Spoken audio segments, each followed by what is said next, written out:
Bon matin les copains, ici Mathieu Techmoto. Comment allez-vous aujourd'hui? Donc aujourd'hui je vais vous présenter mes accessoires de Versys 650 2018. Donc ici, commençons par mon extension de pare-brise. Petite note ici, tous les accessoires que j'ai ajoutés viennent du site Amazon. Donc, si vous voulez encourager ma chaîne YouTube, il y aura des liens dans la description. Et ces liens me donnent une petite commission et m'aident énormément à investir dans ma chaîne. Donc, c'est très apprécié si vous les utilisez. Donc, reprenons ici. Une extension de pare-brise. C'est de 4 pouces. C'est très efficace. À quoi ça sert? Ça enlève la turbulence sur la route et ça rallonge le pare-brise. Pour une somme aux alentours de 40$, c'est un très bon investissement. Ça enlève le bruit sur mon casque, la grosse majorité du bruit. Donc, mon setup en ce moment, c'est le pare-brise est au minimum et l'appareil ici est au maximum. Comme vous pouvez voir, donner une bonne idée de l'angle. Pour moi, c'est le meilleur rendement, c'est cette position. Ensuite, ici, nous avons les crash bars.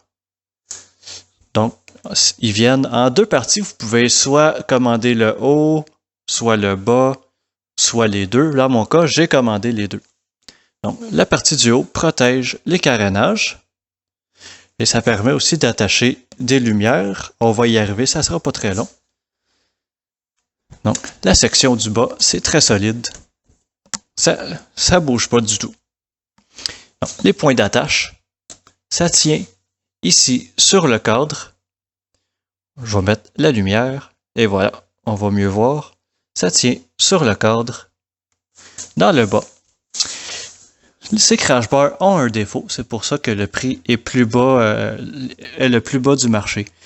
Donc, originalement, ici, il y aurait une vis Allen-key. Mais comme vous pouvez voir, l'espace ne rentre pas. Ce que vous voyez ici, c'est juste de l'eau parce que la moto vient d'être lavée, mais peu importe. Donc, qu'est-ce que j'ai fait? J'ai pris une vis 14 mm que j'ai aminci le plus mince possible pour que ça rentre. Le vendeur m'a envoyé des photos de sa Versys 2020 et qui n'a clairement pas ce problème. Je mettrai une petite photo. Dans mon cas, peut-être que je suis seulement malchanceux ou peut-être que les 2018 n'ont pas exactement la même cadre identique. Bon, pour l'instant, ça fonctionne très bien. Pas de problème pour ça. Pour celle du bas, c'est le troisième point d'attachement vient ici. Et celui des crash bars du haut viennent s'attacher aux deux vis Allen-key qui sont de chaque côté. Il y en a une par contre qui est cachée en dessous. On peut la voir ici. La deuxième.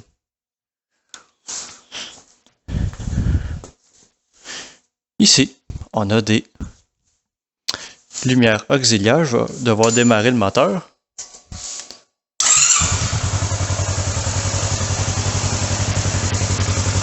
Des lumières auxiliaires. C'est très efficace. Et voilà à quoi ça peut ressembler.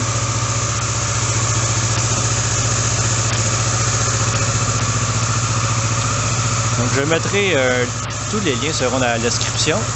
J'ai ici aussi l'adapteur qui sert à les attacher. Donc les lumières sont environ 40$ et les adapteurs une vingtaine de dollars.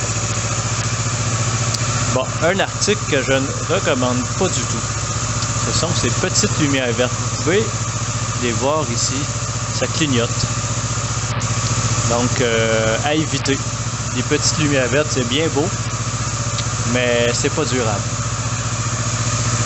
Les lumières ici. C'est des ampoules H11. Si ma mémoire est bonne, sinon je corrigerai. Donc, des petites ampoules H11, on peut très bien les voir ici. Par contre, si vous installez ces ampoules, il faudra penser à modifier les cils, les caoutchoucs d'étanchéité, juste ici, pour que ça puisse rentrer l'ampoule. Donc, il faudra les modifier. Moi, qu'est-ce que j'ai fait dans mon cas, c'est j'ai fait un trou au milieu qui permet de rentrer, qu'on peut voir ici.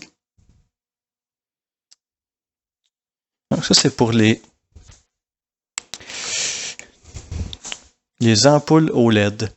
C'était assez difficile de les installer. Ensuite, on a ici les poignées chauffantes. Ça, c'est éteint. 1, 2, 3, 4 niveaux. Donc, dans mon cas, c'est très efficace. Payez seulement une trentaine de dollars, ça aussi, surprenamment, et de bonne qualité.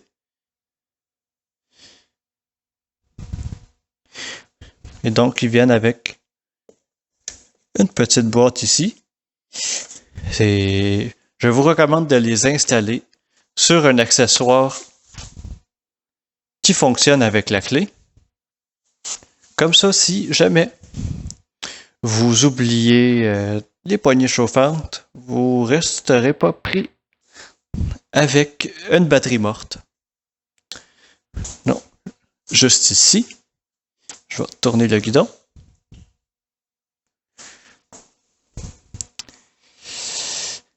Des rehausseurs de guidon. Si ma mémoire est bonne, ce sont des 1 pouce et quart, donc environ 28 mm. Pour permettre à la position d'être plus droite. Ensuite, on ne pourra pas le voir, mais en dessous du capot ici, il y avait un sprocket 15 dents que j'ai remplacé par un 16 dents et j'en suis très satisfait. Par contre, si vous prévoyez cette modification, il y a j'essaie de trouver une photo. Il faudra enlever du matériel sur le garde parce que sinon ça va frotter et vous allez l'entendre en roulant à la décélération. Ou sinon, vous pouvez tout simplement remplacer le 46 dents en arrière par un 43 qui va revenir pratiquement au même résultat.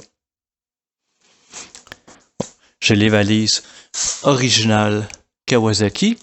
Il peut rentrer un casque dans chacune. Je vais vous en montrer une, mais j'imagine que vous avez déjà une bonne idée à quoi ça ressemble, mais ça donne une bonne idée de l'espace. C'est assez profond. Donc, un casque, c'est très facile à rentrer.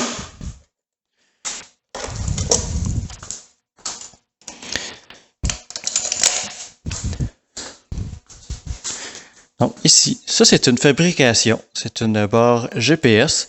C'est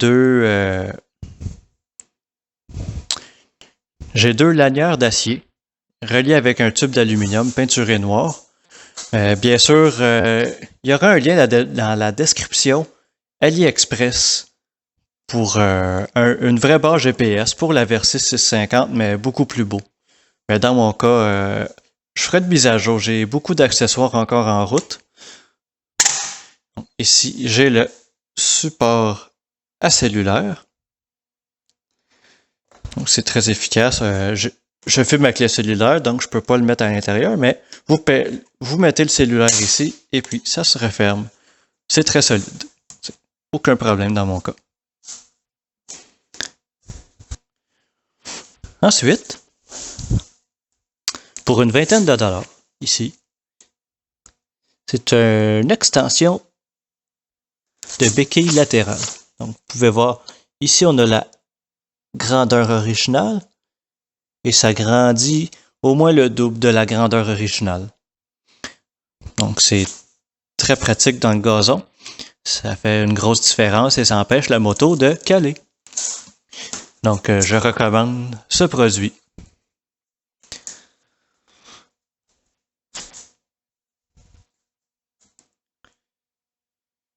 Bonjour, mon ami Labouche.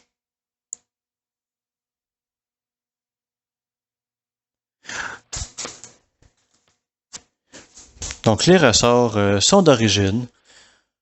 Contrairement à la V-Strom 650 que j'ai eue, là maintenant j'ai changé ma 650 pour une 1000, mais j'avais une 650 2012 et les ressorts étaient trop mous, surtout étaient trop mous à l'avant et à l'arrière.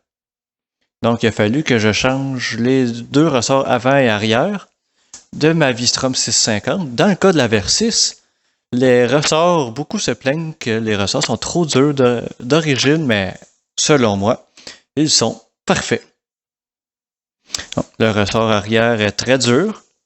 Il est ferme, mais je l'aime comme qu'il est. Donc, Kawasaki, laissez le Versys comme ça. C'est parfait. Et on a la petite roulette ici qui permet de faire monter la précharge. On peut voir ici, bouger un peu. Donc, vous tournez et ça va ajuster la hauteur de la moto si vous avez un passager. Et à ma grande surprise, c'est un peu hors propos, mais la Versys avec un passager, c'est vraiment surprenant, la tenue de route. C'est sûr, j'ai une passagère d'environ une centaine de livres, on pourrait dire 45 kilos. Sur la conduite, ça paraît pratiquement pas, faire des demi-tours, prendre les courbes, ça reste très léger. Comparé à la V-Strom 650, avec un passager, ça paraissait beaucoup. Mais avec la Versys, étonnamment, un passager, ça paraît pas. Donc, bientôt, j'ai d'autres accessoires en route. En partie, je vais avoir la barre GPS, mais que ça va être écrit Kawasaki Versys, qui va être plus belle que celle-ci. Et ensuite, aussi en route, une béquille centrale qui va permettre de facilement faire l'entretien de la chaîne. Et donc, tous les entretiens, en fait, laver la moto, ça va beaucoup aider. J'ai aussi un top case à l'arrière Givi. On va aller le chercher. C'est un vieux top case que j'ai reçu avec la moto. Et voici. Petit top case bien ordinaire. Mais si on l'installe, la moto peut ressembler à ça. Le mien a un dossier passager. Donc, si vous partez en voyage, 3 valises, c'est une très bonne idée. Petit aperçu du look. Et oui, la Versys peut être une très bonne voyageuse, à mon avis. Probablement que si j'avais le choix entre la V-Strom 650 et la Versys 650, probablement que je partirais avec la Versys. Mais la seule chose que peut-être que j'améliorerais encore, ça serait le pare-brise. C'est très bien comme qui est là, mais si vous avez le budget, je vous conseille la bulle Givi ou Givi Airflow ou Kappa Airstream, c'est la même compagnie. Donc c'est beaucoup plus fonctionnel. Vous avez une bien meilleure protection comparée à d'origine.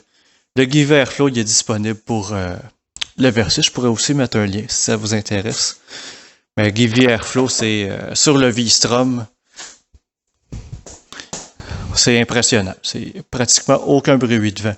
Encore meilleur que celui-ci, mais on parle pas du même prix. C'est aux alentours de 250$ canadiens. Tant qu'à parler de V-Strom aussi, 650 toujours. Les freins sur la Versys, je préfère les freins de la Versys de loin. Selon moi, beaucoup plus performants. Ils ont beaucoup plus de mordant. Qu'est-ce que la V-Strom a de mieux, à mon avis, c'est les cadrans. La Versys, elle n'a pas la température extérieure, a moins d'informations en général. Sur la V-Strom, on peut afficher pratiquement toutes les informations en même temps. Mais bon, comparaison de V-Strom et Versys, ça ira dans une prochaine vidéo. Commentez si ça vous intéresse. Mais ça va être ça pour aujourd'hui. Donc, merci beaucoup d'avoir regardé. Si vous avez des questions, commentez. Si la comparaison Versys contre V-Strom vous intéresse, laissez-moi savoir, j'y travaillerai.